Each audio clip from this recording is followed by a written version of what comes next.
welcome to the Public Finance Trail program, a program that will be coming on your screens on a weekly basis. My name is Regina Kinyolando, and with me are two colleagues from the Career Center organization. Career Center is an organization that majorly focus on budget advocacy within the North Rift counties. My name is Regina Kinyolando, and gentlemen, could you please introduce yourself and what your organization does? Thank you. My name is Timothy Kiprono. I'm the program officer in charge of governance and social development program, and we majorly deal with the providing technical support to counties in terms of budgeting.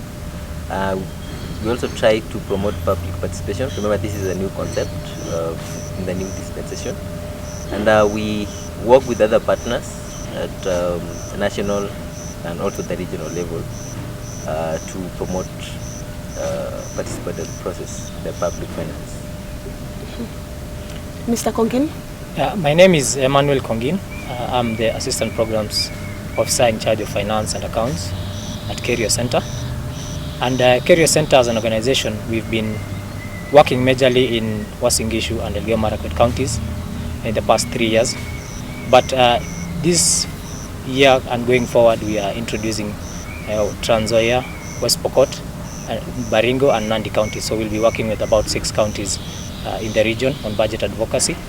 And currently our focus has been in the agriculture sector, and also working with youth, women, farmers and people with disability.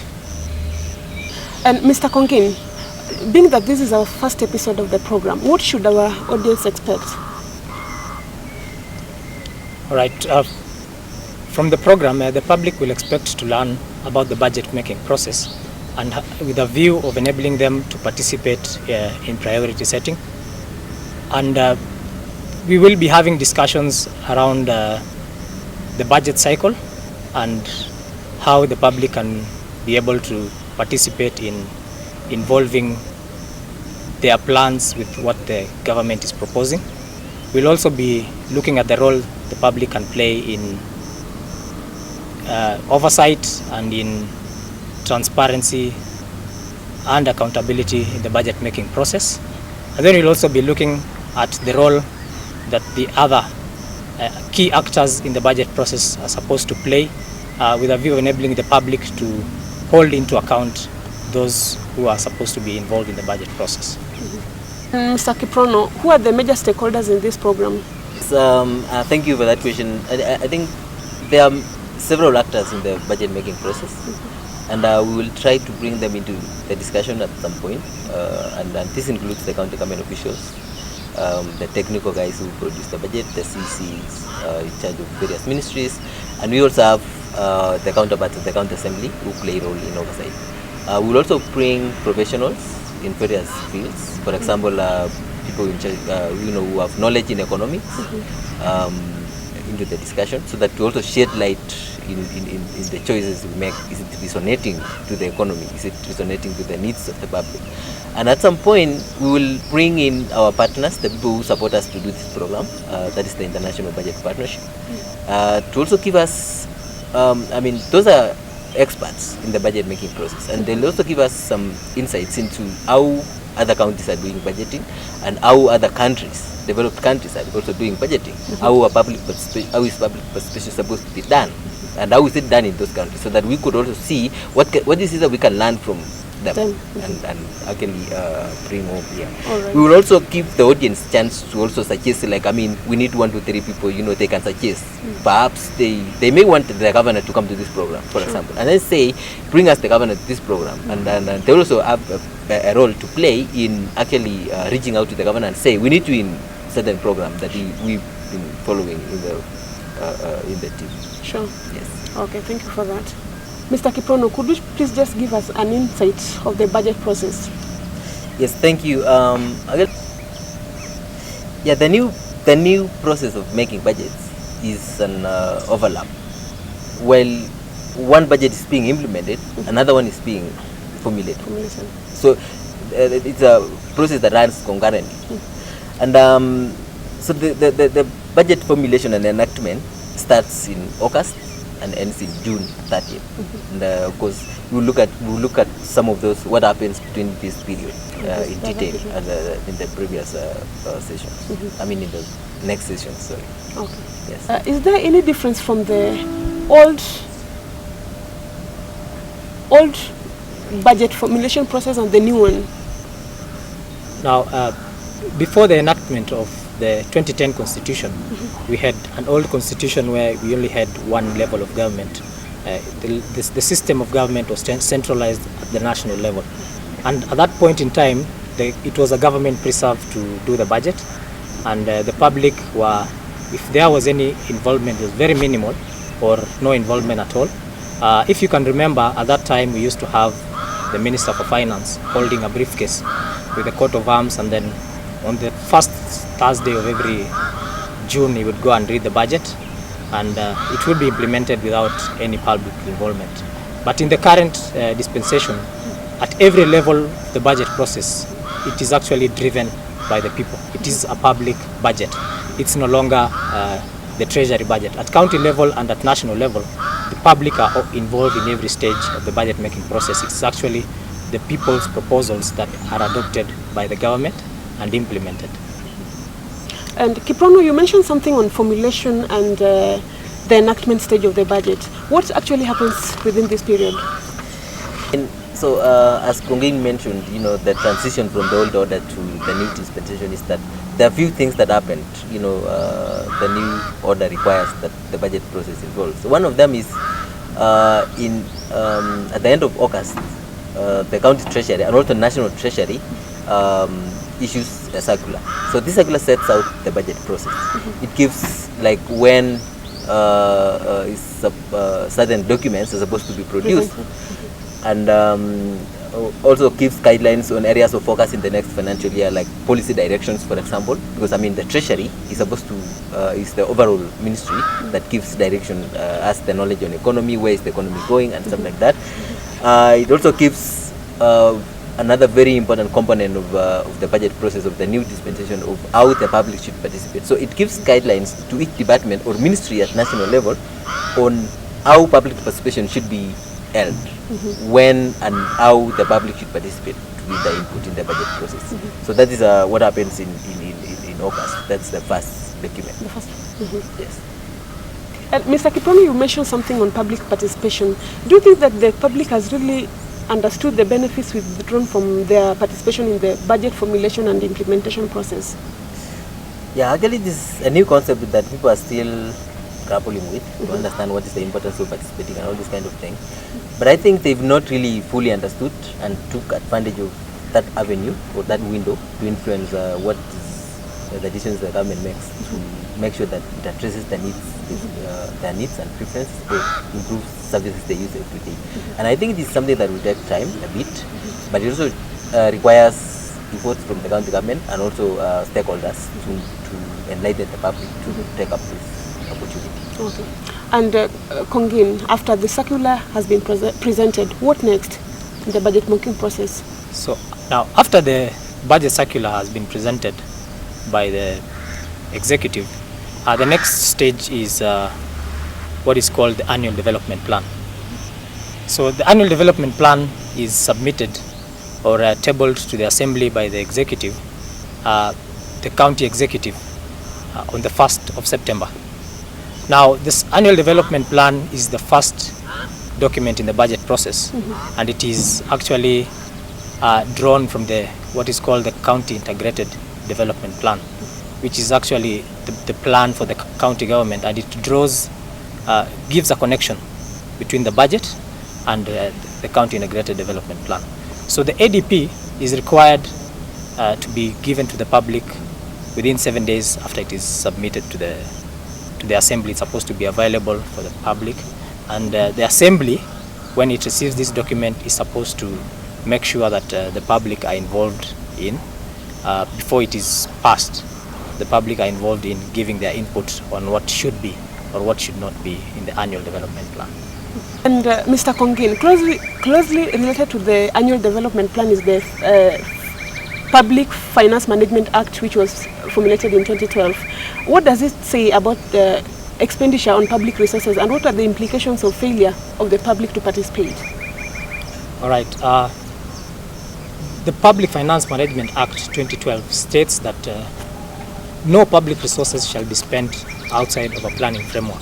So if the public don't get their views to be included in this document, which is the annual development plan, then it is highly improbable that they'll have their input captured and implemented in the budget, because it is important that these ideas that they have is inside the plan, which is the annual development plan. And this is actually what the public should make sure happens, that their ideas are captured in the annual development plan, and in every budget process it is within the planning framework. The thing that could happen if if the wishes and proposals from the public are not captured in the ADP, and maybe the public fails, which means the public failed to participate in the ADP, in the formulation of ADP, then it also means that the wrong priorities would get into the budget. Because the budget draws heavily on the ADP. So if, for example, public didn't participate to see what is in the ADP and see whether that resonates with what they wanted, then that is what will get implemented, and we'll get public complaining, we didn't have this, we didn't get that, but they had a chance to make sure that what they wanted is captured in the ADP. Yes. Okay. The Public Finance Management Act talks about the CFSP. What process leads to this document? Yeah, thank you. This is another very important document, the series of documents that constitutes the budget, and it is one of the very key documents that sets the limit at which each department is supposed to spend. And the process that leads to this document is between September 1st to around February, when this document is supposed to be ready. So each department consults public to collect views, to inform what each department needs. And that is what will inform like how much each department would want to spend in the next financial year. So these consultations within each department forms now what should be the ceiling. So the ceiling is the maximum that each department is supposed to spend.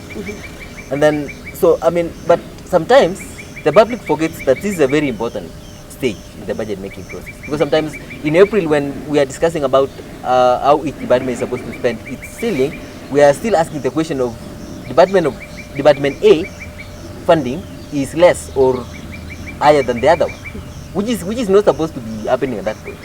The period at which that discussion is supposed to happen, like which department gets more money, which department's funding is reduced in the next financial year or something like that, is supposed to happen between this period of September 1st to February, when the CFSP is formulated and ceilings are set. Like, so for example, say health, say Department of Health Services in the county governments, is if we are experiencing challenges to do with healthcare, then we say this year we want the next financial year the budget for health services to increase by a certain percentage. This applies also to national government, because the national level there is something called budget policy statement, which is equivalent to the CFSP at the county level. So at the national level, the PPS, which I said is a public policy statement, sets also ceilings for ministries. How much Ministry X is supposed to spend, how much Ministry Z is supposed to spend. Yes. What about if the ceilings are already set and the public feels that the figure should go higher, just like you've mentioned, for example, the Department of Health, like the public decides that no, this figure is quite a little to cater for our health services. What happens in that case? So the period at which the public can influence, like, we need to increase the budget for of the ceiling for the Department of Health Services, is this document is supposed to be tabled in the County Assembly on or before 28th of February. So they have a window of 7 days, which this document is supposed to be available to the public, to review that document and give memos to the memoranda to the county assembly and say, look, we want the money for department X to be increased. For example, you're talking about health services. We want health services to be increased because of 1, 2, 3 reasons that the executive didn't take into consideration when they're formulating the ceiling or when they were setting the ceiling.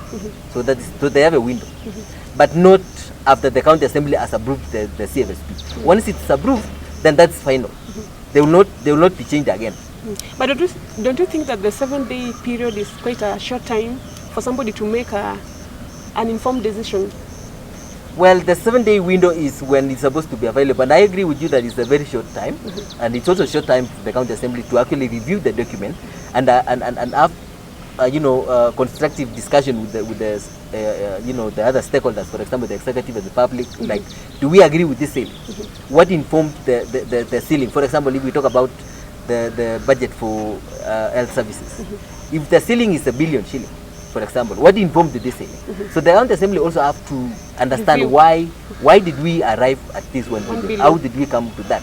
And they have to have some discussion with the public and also the departments that sets the ceiling to understand that. And I think it is one of the things that we've been having a regional discussion with the technocrats to understand what are the challenges. And one of the challenges they said, and which is something that you're also asking me, is the period between which the county assembly is supposed to review the CFSP and approve. Sure. Actually, it's very short, and it's something that we need to look at it and say, so how do we sort out this problem? Maybe at national level we need to reduce the period at which the public, the budget policy statement is formulated, because it is the CFSP draws heavily on the public policy statement at the national level. Once the budget policy statement is approved, is tabled in Parliament on February 15, so counties will borrow some information from that document. For example, how much comes to counties, how much will come to Uasin Gishu, for example, talk about that. And then that is what informs how much each sector will get. But now, between the time the PPS is tabled in Parliament and the time counties are required to formulate the CFSP and table in Parliament, in the Parliament, which is county assemblies, is very short. It's actually around 13 days. Okay, so they also have a very short period. So and people was talking about, can we extend the period at which the county assembly approves this document so that when it's tabled on 28th February, then they have around 20 days to consult public, consult the departments, and have a meaningful discussion around what goes to health, what informs the ceiling for this department and something like that. Or do we want to reduce or to bring the PPS to Parliament earlier than 15, maybe 10 days before, like on February 10th or something like that, so that we could give also counties until 15 to prepare and submit the CFSP to county assembly, so that they have longer time to review this document. Sure. It is a discussion that we need to have it going. Something. All right. The public finance trail takes a short break, but don't go too far because we still have a lot lined on for you.